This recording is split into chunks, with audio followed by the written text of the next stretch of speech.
Então sejam muito bem-vindos a esta discussão em direto sobre saúde e segurança no trabalho, uma discussão promovida pela ONUS, Medical Legal and Forensic Service, uma empresa que desenvolveu orientações para ajudar a garantir um ambiente de trabalho, particularmente nesta fase de pandemia. A ONU pretende limitar todos os efeitos da pandemia para as empresas regressarem rapidamente e à normalidade, porque acho que é o que todos naturalmente queremos, particularmente depois deste tempo todo em confinamento.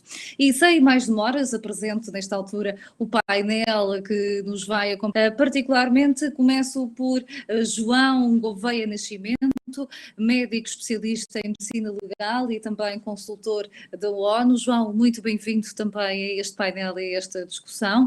O responsável também por este e-book. E estamos a falar de um desafio que também foi criado aqui pela ONU. Falaram mesmo com 400 gestores, com várias empresas, um inquérito que arrancou logo no início de abril. Quais são as principais ou os principais resultados deste inquérito, João? Boa tarde a todos, boa tarde Ricardo, boa tarde Miguel, é um prazer estar aqui convosco. A primeira conclusão que nós podemos tirar é que as empresas, ao contrário da impressão que eu tinha e daquilo que eu falava com as pessoas à minha volta, o tecido empresarial em Portugal não parou.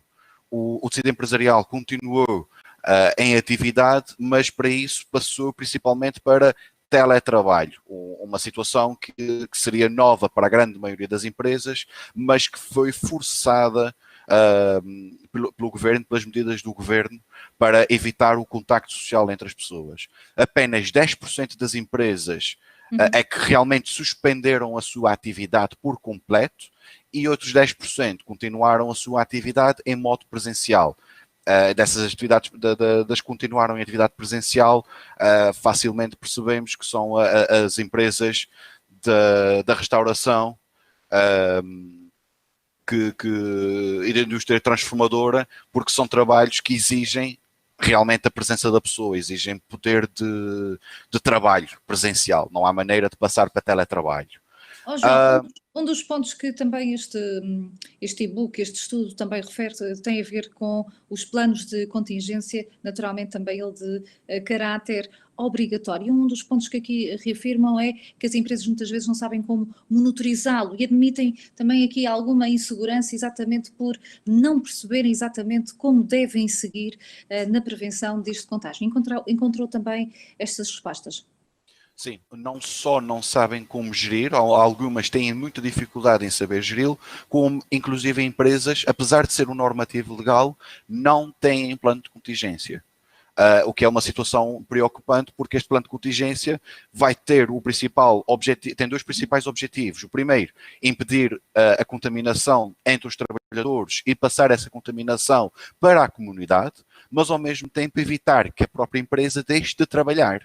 Porque uma infecção num local de trabalho, numa empresa, pode suspender a atividade dessa empresa por ordem do delegado de saúde, por uma questão de saúde pública. E essa certamente é uma das grandes preocupações das empresas. A ideia com que nós ficamos é que, apesar deste risco, muitas das empresas acabaram por fazer um plano de contingência que seria quase uma transposição direta das normas da Direção-Geral da Saúde para um plano de contingência escrito, só para cumprir um normativo legal, em que o plano de contingência, na realidade, não seria, digamos, funcional e eficaz, e nem foi passado aos trabalhadores. Era uma situação que só existia, digamos, no papel. Consegue-nos explicar exatamente, porque acho que há muitas dúvidas, mas também depois já vamos aqui auscultar aqui outras opiniões, mas exatamente o que é isto, um plano de contingência? Um plano de contingência, digamos que tem três pilares. O primeiro pilar é garantir fazer de todos os possíveis para que a atividade não pare, isto seja através da reorganização de equipas de trabalho, como seja fazer equipas separadas em termos mais e espaciais, como por exemplo uma equipa entrar às 8 e sair às 17, de maneira a que haja uma separação completa das equipas, porque se houver uma infecção de uma delas, garantimos pelo menos que 50% da atividade continua. Porque para ver se eu percebo, basicamente garante que, independentemente do contágio de alguns trabalhadores, e não é naturalmente isso que as empresas tomam esses planos de contingência também para travar esse contágio, mas no eventual contágio, garante também o funcionamento ou a continuação do funcionamento da empresa e não tem que fechar. é exatamente esse um dos objetivos do plano de contingência e para o qual serve. O outro é prevenir essas infecções, seja através da disponibilização de álcool gel nos vários locais da empresa, a limpeza mais frequente dos locais mais utilizados, como sejam as salas de refeições e as de descanso, e a própria presença de disponibilização de luvas e máscaras aos trabalhadores, para garantir que eles não são infectados ou alguém positivo também não infecta outros. Diga. Por último passo, apesar disto tudo, há que estar preparado para a existência de um caso suspeito na empresa. E aí tem que estar definido o que é uma área de isolamento, quais são os caminhos que o trabalhador deve seguir para evitar o contacto com outros e a identificação dos contactos próximos, porque senão aqueles que têm maior risco e que vão estar mais sujeitos a uma eventual contaminação pelo vírus. Estava a dar também aqui a palavra à doutora Sara Palminhas relativamente a estes pontos e também por ter sido colaboradora e também responsável por este e-book, nomeadamente aqui com as questões que o João também abordou, mas também com as responsabilizações e as preocupações nesta altura de pandemia de Covid-19. Boa tarde a todos e a quem nos está a acompanhar. Realmente, uma das grandes preocupações desde que o desconfinamento, principalmente desde que o desconfinamento começou, é precisamente a questão de travarmos a contenção, portanto travar a expansão dos casos de Covid. Onde todos nós, portanto, tivemos e continuamos a ter um determinado número de restrições, mas principalmente no seio das empresas e no seio dos locais de trabalho, porque de facto poder-se-ão colocar aqui muitas questões se, nomeadamente, uma empresa tiver que adotar um plano de contingência, como tem que o fazer, e o Dr. João já nos explicou, e se não o fizer, como é que as coisas acontecem se de facto um trabalhador terminar a ser infectado e, essencialmente, se conseguir demonstrar que foi infectado enquanto exercia a sua atividade profissional e que foi infectado porque a empresa não cumpriu, a sua entidade empregadora não cumpriu determinadas obrigações a que estava obrigada e que deveria ter cumprido. E, portanto, de facto, colocam-se aqui questões de responsabilidade ou de possível responsabilidade, sendo que toda a questão de imputar responsabilidades no mundo jurídico é complicada. Não é fácil de se fazer responsabilidades pela transmissão de um vírus, que é uma coisa que não se vê, que nós não sabemos onde, que não sabemos qual é o comportamento que tem, mais difícil ainda fica passarmos para esta possível responsabilização das empresas. E, portanto, aqui é certamente essa das preocupações. Sara, já vou ter consigo, se nos permitir, gostaria de dar aqui a palavra ao Ricardo Silva, mas antes também gostava de explicar a quem nos está a ouvir e também está aqui em direto, neste nosso direto, de dizer que umas questões que nos podem escrever também para este painel, a poder naturalmente responder às vossas dúvidas que tenham relativamente a este tema. Dr. Ricardo Silva, também representa aqui um conjunto de empresas, para além da sua naturalmente, mas também tem aqui ligações constantes com várias empresas e calculamos nós que nesta altura do Covid-19, se todos nós tínhamos algumas dúvidas e estávamos também a participar diariamente na construção de alternativas e de respostas a estas questões do Covid-19, mas era importante percebermos as questões não só dos receios da responsabilização civil, mas também da implementação destas regras, naturalmente, nesta altura, por parte das empresas, e os maiores receios e as maiores dificuldades, essencialmente. Boa tarde, Ana Filipa, boa tarde a todos e obrigado pelo convite. Efetivamente, houve várias preocupações, tanto no confinamento e mais preocupações ainda no pós-confinamento. É verdade que, como empresários responsáveis, nós temos uma grande preocupação pelos nossos colaboradores e pelas suas famílias, naturalmente, são o motor de muitas empresas e, efetivamente, a gestão, em grande parte, é feita com um grande nível de confiança. É claro que, felizmente, há empresas como a ONU e como a BFA que ajudam outros empresários e, portanto, a disponibilização deste e-book foi muito interessante. Mas realmente prende-se com isso, prende-se sobretudo com a preocupação de não contagiar os nossos colaboradores e, portanto, seguir dentro do padrão que foi disponibilizado, realmente este plano de contingência, seguir as normas da DGS e as suas indicações. Miguel Cunha, também seja bem-vindo. Miguel, uma das questões que se abordam muito nesta altura, até porque as notícias também o exigem, tem a ver com as questões psicológicas dos colaboradores. E esse é um dos pontos também essenciais, que também está de alguma forma associadas ao plano de contingência que as próprias empresas devem também adotar. Como é que se consegue assegurar a saúde mental dos colaboradores, nomeadamente quando forem para o trabalho? Olá, boa tarde. Então, claro, é complicado.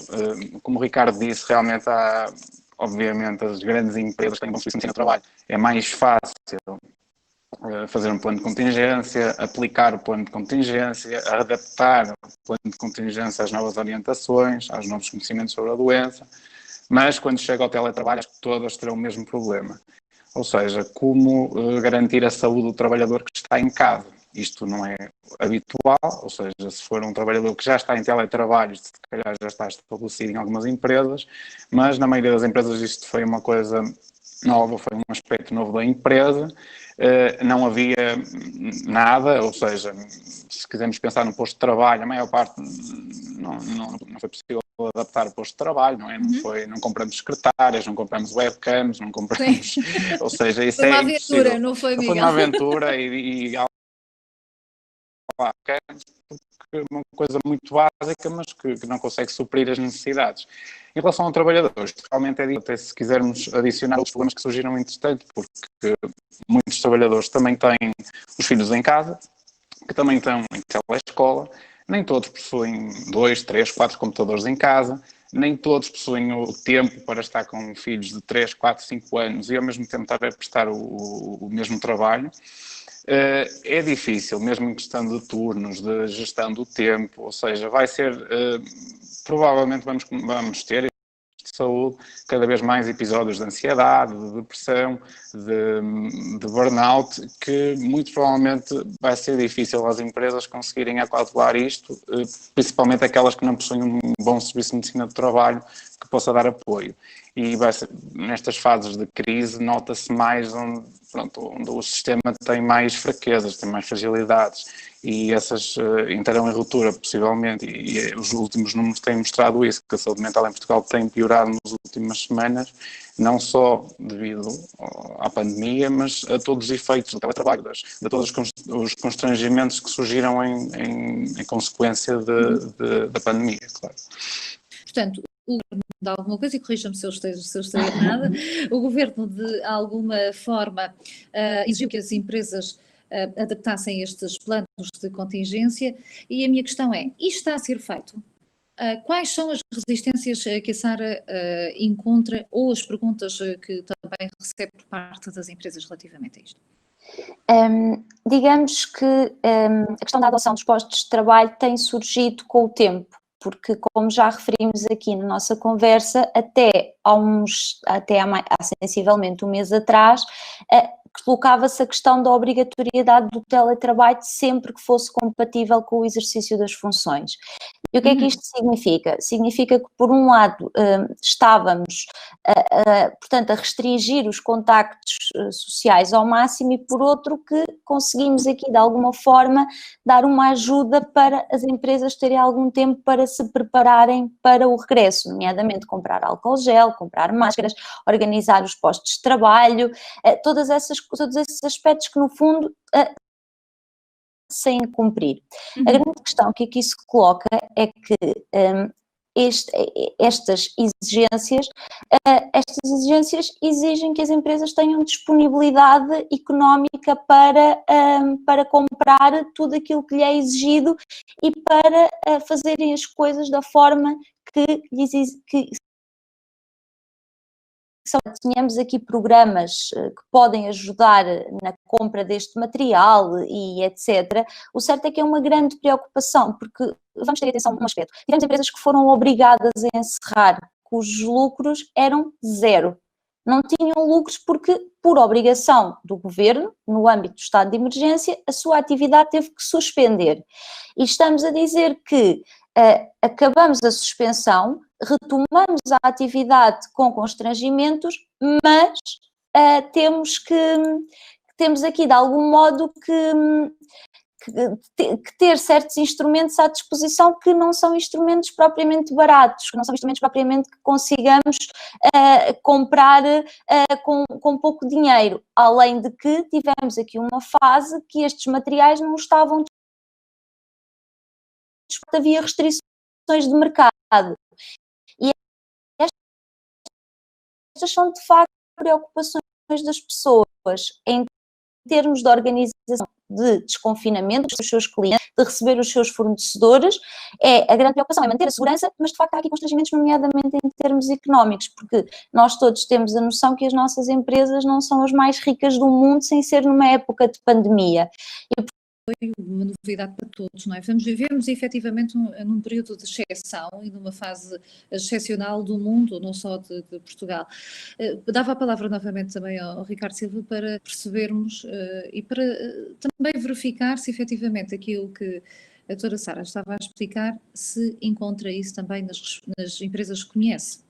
Sim, eu concordo plenamente com a análise da doutora Sara, porque efetivamente quando, para além da preocupação já natural em termos da saúde, ainda nas dificuldades financeiras que muitos empresários estão a ter para tentar garantir os postos de trabalho, ou inclusive o seu posto de trabalho, realmente as exigências que ainda requerem maior apoio financeiro, segundo nível, ou até para um nível que não é a preocupação natural do empresário.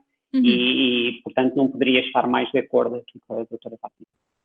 Claro está que há empresas que são maiores e que têm realmente as capacidades para então ter os planos de contingência e todo o material necessário. Nós trabalhamos muito com a hotelaria e naturalmente a hotelaria tem, para além dos seus colaboradores, uma preocupação também com os seus clientes e por conseguinte, seguem à risca todas estas indicações do plano de contingência e que são necessárias para voltarem a operar e a abrir as portas. E a questão aqui que se coloca agora é, existe a possibilidade, em alguns casos, ainda das pessoas estarem em situação de teletrabalho, mas como é que as empresas, em termos legais, conseguem verificar e garantir esse teletrabalho? Porque a linha agora, ou essa linha, quer para o lado do colaborador, quer para o lado do empregador, muitas vezes coloca algumas questões. Eu até recordo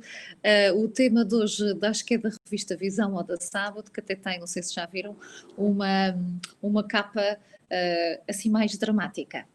Realmente a questão do teletrabalho veio aqui fazer com que tivéssemos que pensar noutros horizontes, não só em termos de organização, mas também em termos dos seus trabalhadores a a partir do teletrabalho é um regime próprio, que sempre existiu no Código de Trabalho e que, durante o estado de emergência, teve um ênfase maior, na medida em que era obrigatório, quando compatível com o exercício das funções, e a questão aqui que coloca-se é que em Portugal não é um país que tenha uma tradição acentuada de teletrabalho. Somos muito fiéis ao posto de trabalho, à nossa secretária ou àquilo que seja. E, portanto, as pessoas voltarem para casa a exercer a sua atividade profissional tem uma gestão diferente, uma gestão que passa por um ponto essencial. Não há obrigações suspensas, nem da parte do trabalhador, nem da parte do empregador, quanto àquelas que são as suas obrigações laborais. E, portanto, tudo o que existia no local de trabalho, em termos de obrigações, mantém-se no regime de teletrabalho. Como é que se gera isso? Como é que é possível que por telefone pergunta-se, pode-se ligar à meia-noite, não se pode? Como é que essa gestão é feita? É porque, como eu estava a referir, é para um lado e para o outro. E, naturalmente que existem emergências, mas como é que isso é feito? E, portanto, estas... É bom senso, bom senso. Bom senso é a primeira arma para qualquer guerra, mas de facto não é fácil porque o empregador não pode colocar, digamos que em casa da pessoa, uma câmara ou um microfone ou o que seja para controlar o que é que está ali a acontecer, se a pessoa trabalha, se não trabalha, até mesmo porque a Comissão Nacional de Proteção de Dados foi bastante assertiva quanto a esta monitorização do teletrabalho e a monitorização das pessoas a partir de casa. E, portanto, esta gestão não é fácil e, de facto, não há aqui uma solução que seja mágica. Nascimento, e passava para si novamente a palavra, até porque, como estávamos aqui a referir ainda agora, existem em Portugal, eu estou em Lisboa, sei que temos aqui pessoas nos vários pontos do país, mas existe, por exemplo, no local onde eu estou, alguns novos focos de transmissão deste vírus do Covid-19. E com isto, alguns deles são de jovens, muito jovens, e o que dizem até a DGS, e de acordo com alguns comunicados e comunicações que têm feito, muitas das pessoas que são os novos que estão a trabalhar. Portanto, isto aqui suscita nós, empregadores, e também para as pessoas que estão a trabalhar, nomeadamente relativamente às baixas médicas e também aos isolamentos prolifáticos. Nos casos suspeitos, como é que devem agir esta aplicação? Há pouco, como estávamos a falar no início nesta nossa conversa, dos planos de contingência. Estava relativamente ao que se passou em Lisboa, relativamente ao resto do país, foi uma situação até muito interessante. E acontece é que Lisboa nunca chegou a uma situação de, vamos chamar, controle. Não é que esteja descontrolado agora, mas nunca chegou a uma situação de real controle. E na minha opinião, já agora que estamos a falar nisto, acho que houve aqui um erro da parte do governo em ter desconfinado o país todo ao mesmo tempo, quando Lisboa não tinha estado numa situação de controle. O que é que se passou? Na minha opinião, Lisboa continuou a trabalhar, continuou a ter os seus serviços a funcionar, enquanto que a indústria cá do norte, eu estou a viver neste momento no norte, enquanto em Lisboa, até porque o centro da doença não era em Lisboa, era no Porto, era no norte, à volta do Porto. E a Lisboa acabou por se desvalorizar um pouco no início da pandemia, e agora acho que está a sofrer com isso porque nunca houve um real controle da doença em Lisboa.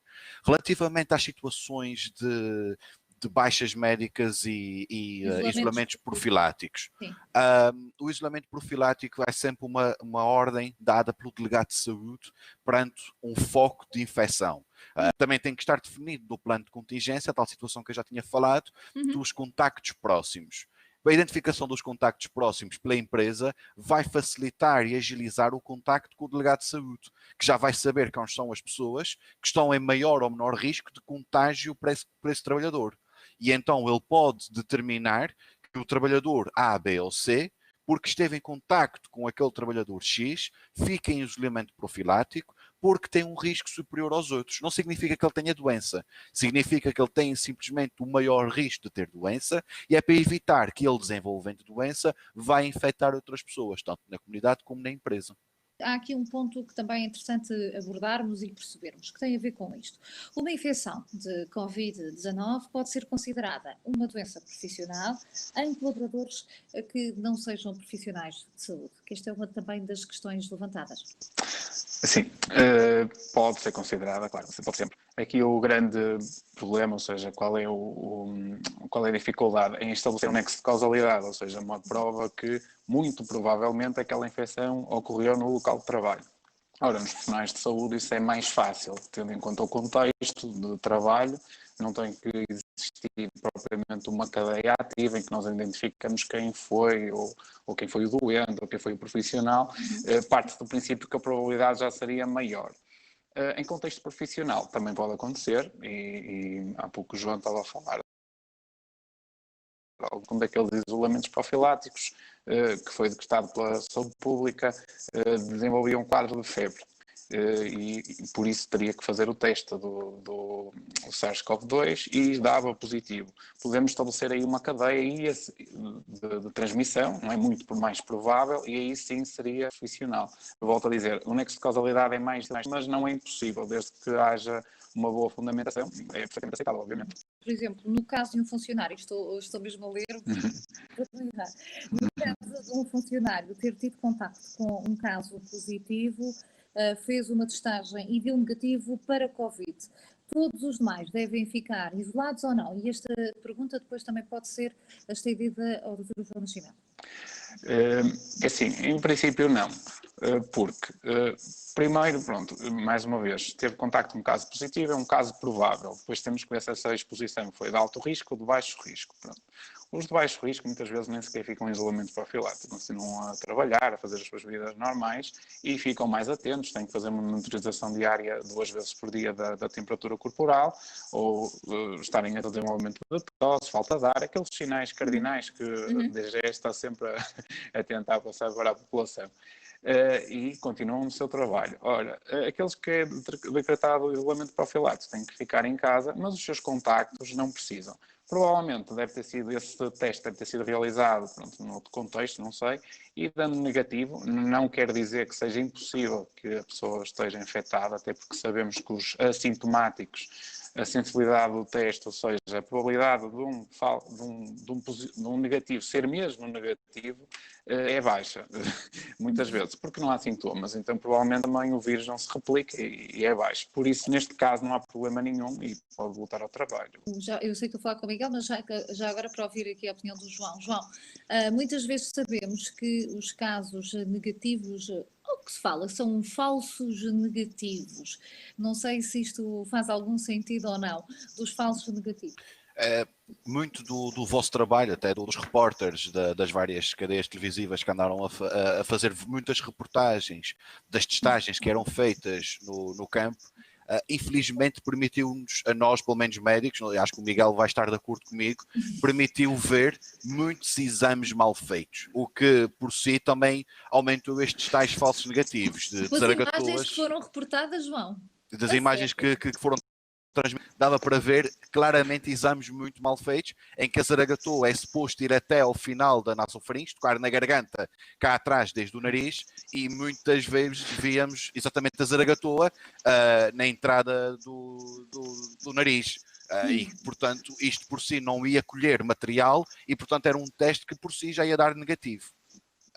Não só o teste é limitado pela detecção da doença, como também houve muitas limitações em termos da técnica. Isto é a tal questão de ser muita coisa nova que o nosso país apanhou. Apesar de tudo, aquilo que a Sara dizia há pouco, que as empresas tiveram limitações em termos de garantir material de proteção, seja o álcool, seja as máscaras, que aumentaram de preço exponencialmente de uma semana para a outra, e que as empresas tiveram que garantir isso também para o próprio governo e para o próprio Estado e para a gestão da pandemia em Portugal, que chegou a uma altura em que só os Estados Unidos tinha realizado já 1/3 dos exames a nível mundial e não dava na altura para testar a toda a gente. Neste momento, por acaso, Portugal está numa boa numa boa posição relativamente aos testes, Ok. testes feitos. Mas neste momento acho que também está a fazer testes a tudo e a nada. Aparece uma situação e toda a gente é testada. E Não podem também dizer gera que não fazemos testes agora, João. Não podem dizer Não. Fazer testes é importante, mas também, na minha opinião, também o teste é um exame complementar diagnóstico e deve complementar um diagnóstico médico e deve estar um médico também a orientar essa situação. Eu tenho aqui uma pergunta muito urgente para a Sara, mas Sara, permita-me só fazer mais uma questão aqui ao Miguel e ao João, que estão aqui a surgir várias, e Dr. Ricardo, não me esqueci de si, está bem? Que tem a ver aqui com um plano de contingência. Imaginemos que não foi feito por uma equipa médica de medicina de trabalho e, neste caso, a organização está preparada para um caso suspeito? Miguel. É assim, preparada, minimamente preparada estará, porque se existe um plano de contingência, deve constar de como será a atuação em caso de termos um caso suspeito. Seguir as normas da DGS, é isso? Exatamente. Mas isso é suficiente? Acho que não. Acho que é sempre necessário. Eu dou um exemplo básico. Mesmo as normas da DGS tenham algum delay, algum atraso na elaboração e não têm sido atualizadas com a frequência necessária e obviamente que é impossível culpar a DGS porque eles estão a tentar emitir normas para todas as atividades e realmente estão a fazer um trabalho brutal para uma equipa que não estava preparada para esta pandemia em termos de número de, se calhar, de pessoas que colaboram com a DGS. Miguel, desculpe interrompê-lo. O que me está a querer dizer é que, de alguma forma, os médicos da medicina do trabalho, juntamente com estas empresas, por exemplo, esta que está aqui a elaborar isto a OMS, têm conhecimentos empíricos mais especializados para determinadas áreas que conseguem adaptar, nestes casos, os planos de contingência de uma forma marcada, mais personalizada, exatamente. Para as respectivas empresas e áreas de trabalho, é isso? Exatamente. Digamos que uma empresa ou uma organização, assim, nós não temos dois doentes iguais, podem ser gêmeos, mas não são iguais. Exatamente. Ou seja, eles têm todos uma particularidade, seja nos recursos humanos, no tipo de massa trabalhadora, até na história da empresa, até na localização, e vimos agora que a localização realmente é importante, e vemos agora este surto em Lisboa e ocorreram já noutras cidades do país. Isto tudo tem que ser englobado pela medicina do trabalho. Obviamente que também, né, é uma altura difícil para nós médicos de trabalho, precisamos nos adaptar, por muito que tenhamos estudado e preparado, não estamos preparados para uma pandemia desta dimensão. Mas para nós é muito mais fácil adaptar o plano de contingência às novas informações e pronto, faz parte do nosso trabalho base, não é? E acho que uma empresa com um apoio de medicina do trabalho obviamente está muito mais preparada e mais atualizada, digamos. João, gostaria de acrescentar alguma coisa? Acho que aqui a frase final do Miguel é muito importante, que é: as grandes empresas têm a capacidade de ter um médico de medicina do trabalho, a ter um trabalho praticamente dedicado a eles. Situação que não acontece com as pequenas e médias empresas. E sendo que Portugal, a grande parte das empresas são pequenas e médias empresas, é importante também explicar às pessoas. Certo, e a questão é que, da minha opinião, e acho que aqui o Miguel poderá acrescentar mais alguma coisa, é que muitas das empresas acabam por contratar estes serviços externos de serviços de saúde e segurança no trabalho simplesmente para garantir o cumprimento de uma obrigação legal e não acabam por ter um seguimento e uma promoção da saúde real.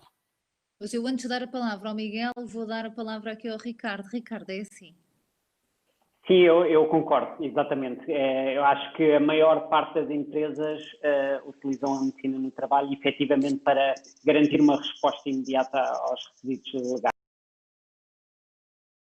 É uma situação única. Não sei se todas recorrerão, lá está a questão dos planos de contingência. O que não faltou em vários fóruns foi pedidos de planos de contingência. Porquê? Porque as pessoas querem depois pegar nesses generalistas e aplicar na sua realidade. E nós temos que pensar que os parceiros da medicina no trabalho estão cá precisamente para estas circunstâncias e que devemos recorrer aos especialistas, da mesma forma que teremos que recorrer aos advogados quando tivermos que ser representados em tribunal. Portanto, não o vamos fazer por auto-iniciativa. E por isso eu acho que é essencial. Miguel, muito breve. Não, concordo, claro que concordo. É verdade, a maior parte das empresas também não tem poder económico, se calhar, para terem um acompanhamento tão personalizado pela medicina do trabalho, mas também vamos ao extremo que é o habitual. Os contratos são feitos a pensar, no mínimo, em cumprir o requisito legal do exame periódico de admissão ou ocasional. Muito obrigada. Agora sim, doutora Sara. No trabalho é um ponto que muitas empresas de facto contratam serviços de medicina no trabalho para cumprirem requisitos legais e muitas vezes nem esses requisitos legais são cumpridos porque as empresas acabam por não ter noção do que é um requisito legal de medicina no trabalho. Na prática isso representa o quê depois para os funcionários e que essa é a consequência depois é importante também percebermos, não é?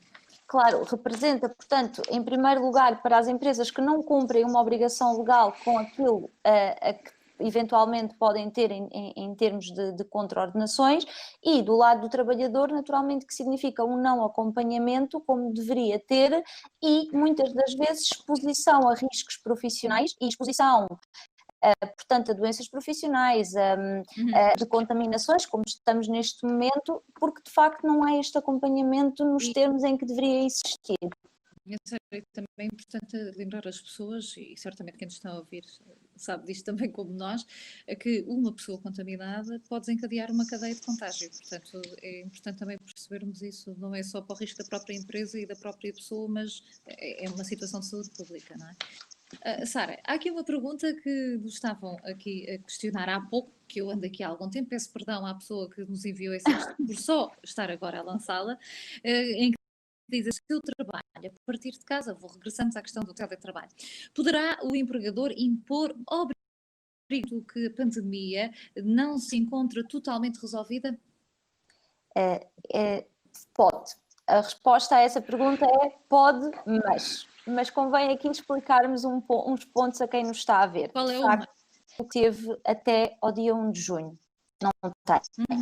Neste momento, o teletrabalho continua a ter algumas situações onde é obrigatório, desde que seja requerido pelo trabalhador. O trabalhador, se estiver nas situações que vamos falar 2 segundos à frente, pode requerer o teletrabalho e o empregador não pode recusá-lo. E essas situações são aquelas onde há certificação de que uma pessoa enquadra o grupo de imunodeprimidos ou de doentes crónicos, aquele grupo de doenças que foi prevista num decreto de lei quando começámos a desconfinar e a reabrir serviços.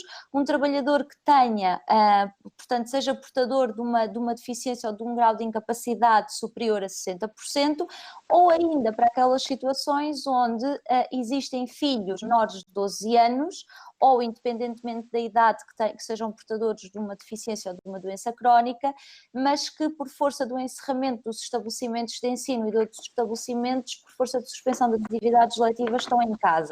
E nestas obrigatório o teletrabalho, mas tem que ser requerido pelo trabalhador, e nestas situações o empregador não se poderá opor. Poder-se ainda colocar outra questão da obrigatoriedade de teletrabalho, que são aquelas empresas que não têm condições para cumprir as recomendações da DGS, nomeadamente aquelas empresas que têm espaços pequenos, não é possível distanciar as pessoas de acordo com os critérios indicados, onde, portanto, as pessoas acabam por trabalhar todas num espaço fechado, com secretárias muito perto, ou com outros instrumentos de trabalho, e neste tipo de situações... Mesmo que usem máscara. Diga? Mesmo que usem máscara. Sim, porque a questão da máscara é uma das situações de prevenção, mas temos aqui aquela que é a mais essencial, que é manter o distanciamento social. E, portanto, se metermos um grupo de 100 pessoas numa sala pequena, ainda que tenham todos máscara, talvez não consigamos cumprir aquelas que são as recomendações mesmo com da 1,5 DGS. metro de distância? Mesmo com 1,5 metro de distância, Sara? Não, assegurando a distância social entre as pessoas, com o uso de máscaras ou de viseiras ou de outro tipo de proteção individual, aqui o teletrabalho não é obrigatório se não se verificarem os outros requisitos. Poderá ser se de facto não houver espaço suficiente para conseguirmos garantir o distanciamento entre as pessoas. Nós estamos aqui já com muito pouco tempo para continuarmos, mas eu ainda tenho aqui algumas questões. Mas, Dr. Ricardo, eu gostava de ouvir a sua a sua opinião relativamente àquilo que a doutora Sara acabou de explicar. Até porque das reportagens que tive a oportunidade de fazer sobre este tema e também do que vejo e o que me dizem, tem a ver com o conforto do trabalho, não é? Portanto, trabalhar de máscara, independentemente da distância social ou de viseira, durante 8, 9, ou mesmo que sejam 5 horas, não é propriamente fácil. Eu não sei até que ponto é que não corta alguma rentabilidade por parte dos próprios trabalhadores. O Dr. Miguel também está a fazer aqui umas caretas, não sei se tem alguma coisa a acrescentar. Bom, sim, eu concordo. Ouvi várias situações em que as pessoas ficavam até com dermatites de usarem a máscara durante tanto tempo. E realmente nem todas as empresas conseguem, mais uma vez, nem todas as empresas são grandes empresas e, portanto, disponibilizar o espaço necessário, ou as máscaras e viseiras, ou só viseiras. E, por conseguinte, sim, tem sido uma dificuldade adotar esse. Tenho aqui outra questão que também que nos foi lançada. Eu acredito que seja direcionada à Sara, mas lanço a pergunta também a todos, que é o seguinte: gostaria muito que me ajudem a perceber se a medição da temperatura dos trabalhadores à entrada do local de trabalho é mesmo imperativa ou absolutamente necessária para a salvaguarda da saúde. E pedi para ser breve, porque temos aqui mais uma outra questão e estamos quase no limite do nosso tempo. Certo. Quando nós começámos a reabrir os serviços, colocava-se a questão se as empresas poderiam ou não proceder à medição da temperatura corporal dos seus trabalhadores. E, de facto, essa questão veio esclarecida e podem medir a temperatura corporal das pessoas, não podem registá-la e associá-la ao nome do trabalhador em causa. Se é absolutamente necessária, como diz, para salvaguardar, e eu aqui talvez coloque a foice a enfiar a alheia, creio que não seja porque de facto uma pessoa pode estar com febre, tomar qualquer medicação que permita que a temperatura corporal chegue aos valores ditos normais, passar na medição de temperatura, ter uma temperatura normal porque tem um medicamento a atuar no seu organismo e portanto entra para o seu olho como se nada tivesse acontecido. Não é absolutamente imperativa, não, é um meio como outro que nos permite de alguma forma conter o vírus, e se de facto a pessoa estiver com febre poderá ser um indício que não deverá estar naquele local. Doutor Ricardo, sabia disto? Não sabia, confesso que não sabia. Já ficou mais esclarecido. Fiquei, estou a receber vários esclarecimentos. Ora bem, temos aqui também a questão de outra questão do senhor que trabalha de uma empresa de construção civil que não tem hipótese de teletrabalho e o que nos coloca é aqui, perante um trabalhador com mais idade, que apesar de não ter doenças crónicas, que se opõe a trabalhar por medo de se infectar, o que é que deve-se fazer? Como posso orientar este funcionário? Então, é assim, é uma situação que tem sido frequente. Claro, isto, nós, profissionais de saúde, acabamos de ter mais conhecimento da situação e quem não tem acaba por ter medo e tem receio, e vê a televisão e vê o que aconteceu nos outros países e vê o número de mortes e tem receio. O que nós temos que perceber é realmente se há algum risco acrescido neste trabalhador. Se não houver, temos que explicar, e isto é importante, porque nós temos que... O medo muitas vezes é por desconhecimento, e primeiro, o mais importante, lá está aqui, é chamar o colaborador, explicar-lhe qual é a probabilidade, qual é o risco, perceber realmente se a empresa também está a cumprir com as obrigações legais de proteção dos trabalhadores, ou seja, se eles estão, se a distância de segurança está a ser cumprida, se todas as medidas higiênicas que a DGS definiu também estão a ser cumpridas, se estiverem confinados estão a ser utilizadas máscaras de proteção adequadas. Isto é tudo importante. E para que o colaborador perceba se realmente tem maior risco ou não. E não sendo esse o caso, muitas vezes basta só um esclarecimento, não é preciso haver uma imposição legal que existe, obviamente, de trabalho, porque ele não tem outra maneira de justificar a ausência, mas nós como médicos pouco nos importa estar a dizer quais são as obrigações, temos é que fazer perceber, neste caso o trabalhador, o porquê de ter que continuar a trabalhar, mas que está protegido. É isso. Exatamente também por isso que a ONU criou aqui uma equipa online com modelos do trabalho e técnicos de segurança com também eles experiência em pandemia. Alguns de vocês estão aqui connosco neste chat e também para também permitir exatamente para evitar situações como estas. Dr. João Nascimento, gostaria daqui acrescentar alguns dos pontos. Sim, a primeira coisa que nós fizemos foi o tal inquérito com o qual iniciamos esta conferência, para perceber exatamente quais são as dúvidas dos empresários. Depois produzimos o tal e-book que está disponível no site da ONU, se quiserem consultar, do qual foi elaborado por mim e pela Sara e revisto por outros médicos daqui da ONU e pela própria Valério Figueiredo e Associados. Acho que foi algo muito, muito interessante de fazer, e com isto construímos então uma equipa de médicos de medicina do trabalho e técnicos de segurança com experiência a elaborar planos de contingência e com experiência no terreno com empresas que realmente aplicaram planos de contingência feitos de raiz e com o real objetivo de defender os trabalhadores e a própria empresa, e também complementada por médicos de medicina legal, como é o meu caso, e é nesse sentido que a ONU se posicionou para responder a essas necessidades, que é muito importante os planos de contingência serem personalizados e não é possível pegar num plano de contingência da empresa A e aplicar na empresa B, porque os recursos humanos são diferentes, os espaços são diferentes, as pessoas que mandam são diferentes, tudo é diferente e tem que ser personalizado. Mesmo assim, há empresas que já criaram planos de contingência, principalmente com o apoio de técnicos de segurança, e então aqui nós também oferecemos os próprios médicos de medicina do trabalho que podem aprimorar esse plano de contingência. E não há maneira melhor de verificar se um plano de contingência é eficaz ou não, a não ser testá-lo. E fazemos então aqui o tal simulacro da aplicação de um plano de contingência para verificar onde é que ele falha.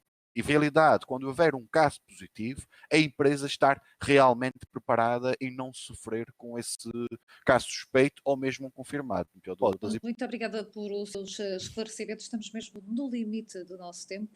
Eu ia dar uma palavra final à Sara, ao Ricardo e ao Miguel, que gostariam de acrescentar até para como se fosse uma frase sucinta que conseguissem aqui de alguma forma passar para regressar à normalidade aqui em Portugal, nas vossas diversas áreas e consideram que é importante. Sara. No seguimento do que o João estava a dizer, do projeto que foi este e-book, que foi feito aqui pela ONU com a Valéria Figueiredo e Associados, é de facto importante nós termos muito cuidado com os planos de contingência e com, essencialmente, proteger os trabalhadores, porque é, inclusive, uma obrigação do empregador. Muito importante que as nossas empresas estejam munidas em termos jurídicos para perceberem o que é que neste momento têm que fazer e o que é que devem fazer para as coisas correrem todas pelo melhor, porque este acompanhamento talvez permita a implementação do plano de contingência e tudo mais, porque muitas das vezes estes aspectos caem no desconhecimento das pessoas. Doutora Ricardo.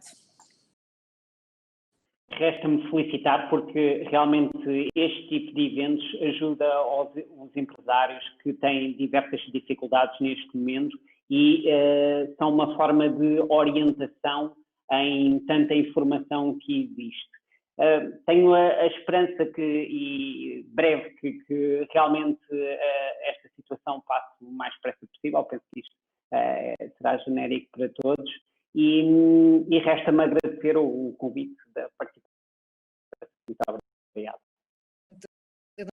Nós naturalmente também agradecemos. E mesmo para fechar, doutor Miguel, um conselho final.